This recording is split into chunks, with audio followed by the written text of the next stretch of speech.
Emotions ತುಂಬಾ ಚೆನ್ನಾಗಿ ಬಂದಿದೆ. ಪ್ರೆಸೆಂಟ್ ಮೂವಿಗೆ ಏನ್ ಕೊಟ್ಟಿದ್ದಾರೆ ಅಂದ್ರೆ ತುಂಬಾ ಚೆನ್ನಾಗಿ ಕೊಟ್ಟಿದ್ದಾರೆ. ಪುಷ್ಪ ಕಂಪೇರ್ ಮಾಡಿದ್ರಲ್ಲ ಅದು ಫುಲ್ ಫೇಕ್. ಸೊ ಟ್ವಿಸ್ಟ್ ಮೇಲೆ ಟ್ವಿಸ್ಟ್ ಕೊಡ್ತಾನೆ ಇದಾರೆ. ಸೆಕೆಂಡ್ ಹಾಫ್ ವೇಟ್ ಮಾಡ್ತಾ ಇದೀವಿ. ಸಿನಿಮಾ ಎಲ್ಲರೂ ತುಂಬಾ ಜನ ಕೆಟ್ಟ ರೀತಿದೆ ಅಂತ ಹೇಳ್ತಾರೆ. ನಾವು ತಾಯಿ ಸತ್ವಾಗಿ ಹೇಳ್ತೀವಿ, ಸಿನಿಮಾ ಮಾತ್ರ ಸೆಂಟಿಮೆಂಟ್ ಇರೋ ಸಿನಿಮಾ.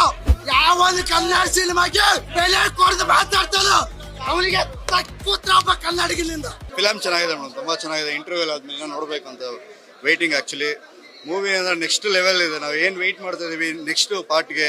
ಸೊ ತುಂಬಾ ಕ್ಯೂರಿಯಾಸಿಟಿ ಇದೆ. ಡೈಲಾಗ್ಸ್ಗಳು ಅಂತೂ ಸಕ್ಕತ್ತಾಗಿದೆ. ಸೊ ಪ್ರೆಸೆಂಟ್ ಮೂವಿಗೆ ಏನ್ ಕೊಟ್ಟಿದ್ದಾರೆ ಅಂದ್ರೆ ತುಂಬಾ ಚೆನ್ನಾಗಿ ಕೊಟ್ಟಿದ್ದಾರೆ. ಸೊ ಏನ್ ಎಕ್ಸ್ಪೆಕ್ಟೇಷನ್ ಈಗಿನ ಯೂತ್ ಮಾಡ್ತಾ ಇದಾರೋ ಸೊ ಆರಾಮಾಗಿ ಬಂದು ನೋಡ್ಬೋದು. ಸಕ್ಕತ್ತಾಗಿದೆ ಮೂವಿ. ಸೊ ಮೇನ್ ಏನಂದ್ರೆ ಯಶ್ ಅವ್ರ ಆಕ್ಟಿಂಗ್ ಇದೆಯಲ್ಲ, ಸೊ ಇಷ್ಟು ದಿನ ನಾವೇನ್ ನೋಡಿದೀವಿ ಸೊ ಇದಕ್ಕೆ ಕಂಪ್ಯಾರಿಸನ್ ಇಲ್ಲ. ಸೊ ಇದೇ ಬೇರೆ ಲೆಕ್ಕಾಚಾರ ಇದೆ. ಸೊ ಯಾವ ರೇಂಜ್ ಅಂದ್ರೆ ನಾವು ಅನ್ಕೊಂಡಿದೀವಿ ನೆಕ್ಸ್ಟ್ ರೇಂಜ್ ಅಲ್ಲಿ ಬಂದಿದೆ. ಸೊ ಮೇಕಿಂಗ್ ಆಗ್ಬೋದು, ಅವ್ರದ್ದು ಫೈಟಿಂಗ್ ಆಗ್ಬೋದು, ಅವ್ರ ಆಕ್ಟಿಂಗ್ ಆಗ್ಬೋದು. ಸೊ ಎಲ್ಲ ಹೆಂಗೆ ಅಂದ್ರೆ ಸಕ್ಕತ್ತಾಗಿದೆ ಸರ್. ನಾರ್ಮಲ್ ಆಗಿ ನೋಡೋದಕ್ಕೂ ಸೊ ಎಷ್ಟನ್ನ ಇವಾಗ ನೋಡ್ತಾ ಇರೋದಕ್ಕೂ ನಾವು ನೆಕ್ಸ್ಟ್ ಲೆವೆಲ್ ಅಲ್ಲಿ ಮಾಡಿದ್ದಾರೆ ಸರ್. ಇವಾಗ ಏನಂದ್ರೆ ಅವ್ರ ಮಗನ ಕ್ಯಾರೆಕ್ಟರ್ ನೋಡ್ಬೇಕೀಗ. ಸೊ ಅದಕ್ಕೆ waiting sir. Sir almost cinema ನೋಡ್ತಾ ಇದ್ರೆ ಹೆಂಗೆ ಅಂದ್ರೆ ಇವಾಗ ಇದು ಬರುತ್ತೆ ಅಂದ್ರೆ ನೆಕ್ಸ್ಟ್ ಇನ್ನೊಂದು ಟ್ವಿಸ್ಟ್ ಇದೆ, ನೆಕ್ಸ್ಟ್ ಅಂದ್ರೆ ಇನ್ನೊಂದು ಟ್ವಿಸ್ಟ್ ಇದೆ. ಸೊ ಟ್ವಿಸ್ಟ್ ಮೇಲೆ ಟ್ವಿಸ್ಟ್ ಕೊಡ್ತಾನೆ ಇದಾರೆ. ಸಕ್ಕತ್ತಾಗಿದೆ ಸರ್ ಮೂವಿ. ಅಟ್ರಾಕ್ಷನ್ ಅವರು ವಾಕಿಂಗ್ ಸ್ಟೈಲ್ ಸಕ್ಕತ್ತಾಗಿದೆ ಸರ್. ಡ್ರೆಸ್ಸಿಂಗ್ ಸೆನ್ಸ್ ಸಕ್ಕತ್ತಾಗಿದೆ. ಮೇನ್ ಅವ್ರ ಆಕ್ಟಿಂಗ್ ಸರ್ ನೆಕ್ಸ್ಟ್ ಲೆವೆಲ್ ಇದೆ ಸರ್. ಚೆನ್ನಾಗಿದೆ, ವೆರಿ ನೈಸ್. ಅಕ್ಕ ತಮ್ಮಂದು ಎಮೋಷನ್ಸ್ ತುಂಬಾ ಚೆನ್ನಾಗಿ ಬಂದಿದೆ. ಅದು ಇಷ್ಟ ಆಯ್ತು. ಹಬ್ಬ ಇದು ಯಾರು ನಮ್ಮ ಇಂಡಿಯನ್ ಸಿನಿಮಾಲೇ ಈ ತರ ವಿಜುವಲ್ಸ್ ಇಲ್ಲ, ಈ ತರ ಬಂದಿಲ್ಲ. ತುಂಬಾ ಎಫರ್ಟ್ ಹಾಕಿದ್ದಾರೆ. ಫೈಟ್ ಆಗಿರ್ಬೋದೆಲ್ಲ ಎಕ್ಸ್ಟ್ರಾರ್ಡಿನರಿ. ಸೆಕೆಂಡ್ ಹಾಫ್ ವೇಟ್ ಮಾಡ್ತಾ ಇದೀವಿ. ಸಿನಿಮಾ ಎಲ್ಲರೂ ತುಂಬಾ ಜನ ಕೆಟ್ಟ ರೀತಿದೆ ಅಂತ ಹೇಳ್ತಾರೆ. ನಾವು ತಾಯಿ ಸತ್ವಾಗಿ ಹೇಳ್ತೀವಿ, ಸಿನಿಮಾ ಮಾತ್ರ ಸೆಂಟಿಮೆಂಟ್ ಇರೋ ಸಿನಿಮಾ. ಸಿನಿಮಾ ಯಾವುದು ಆಮೇಲೆ ಬಟ್ಟೆ ಬಿಚ್ಕೊಂಡು ರೋಡಲ್ಲಿ ಕುಣಿಯಂತ ಸಿನಿಮಾ ಅಲ್ಲ ಇದು.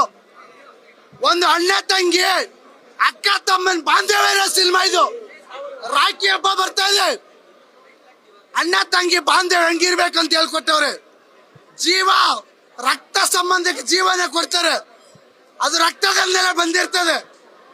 ಆಮೇಲೆ ಹೇಳ್ತಾ ಇದೀನಿ, ಈ cinema Rocky Bhai cinema. Rocky Bhai sir ಗೆಲುವಲ್ಲ ಇದು, ಕನ್ನಡಿಗರ ಗೆಲುವು ಇದು. ನಿಜ ಹೇಳ್ತೀನಿ, ಕನ್ನಡ ಸಿನಿಮಾ ಯಾವುದು ಕೆಟ್ಟದಾಗಿ ನೋಡ್ತಾ ಇದ್ರು, ಕನ್ನಡದ ಈ ಸಿನಿಮಾಗಳಿಗೆ ಯಾವಾಗ ಬೆಲೆ ಕೊಡ್ತಾ ಇದ್ದ.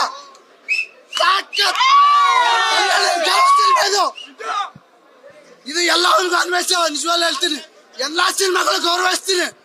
ಯಾವ ಒಂದು ಕನ್ನಡ ಸಿನಿಮಾಗೆ ಬೆಲೆ ಕೊಡದು ಮಾತಾಡ್ತಾನೋ ಅವನಿಗೆ ತಕ್ಕೂತ್ರ ಕನ್ನಡಿಗನಿಂದ.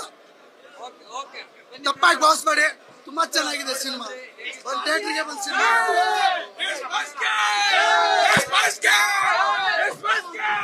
ಇದು ಬ್ರದರ್ ಅಂಡ್ ಸಿಸ್ಟರ್ ಬಾಂಡಿಂಗ್ ಸಕ್ಕತ್ತಾಗಿದೆ. ಮತ್ತೆ ಪುಷ್ಪ ಕಂಪೇರ್ ಮಾಡಿದ್ರಲ್ಲ ಅದು ಫುಲ್ ಫೇಕು. ಅದಕ್ಕಿಂತ 100% ಬೆಟರ್ ಇದೆ. ಆಕ್ಷನ್ ಸೀನ್ಸ್ ಎಲ್ಲ ಫೈಟ್ ಜಾಸ್ತಿ ಇದೆ. ಆ ಫೈಟ್ ನೋಡ್ತಿದ್ರೆ ಇನ್ನ ನೋಡ್ಬೇಕನ್ಸುತ್ತೆ. ಎಲ್ಲೂ ಬೋರ್ ಅಂತೂ ಒಂದ್ ನಿಮಿಷನೂ ಬೋರ್ ಆಗಲ್ಲ. ಮಸ್ತ್ ಇದೆ ಮೂವಿ. ಗೊತ್ತೇ ಆಗಲ್ಲ ಇದು ವುಮೆನ್ ಡೈರೆಕ್ಟ್ ಮಾಡಿದ್ರ ಅಂತ. ಅಷ್ಟು ಸಖತ್ತಾಗಿದೆ ಮೂವಿ ಅಂತೂ. ವರ್ತ್ ಅಂದ್ರೆ ವರ್ತು. ಎಲ್ಲೂ ಡಿಸಪಾಯಿಂಟ್ ಮಾಡಿಲ್ಲ. ಒಂದು ಸೀನ್ಗಳಂತೂ ಹಾಲಿವುಡ್ ರೇಂಜ್ಗಂತೂ ಪಕ್ಕ ಇದೆ. ಪಕ್ಕ 100 crores ಪಕ್ಕ ಹೊಡಿತು.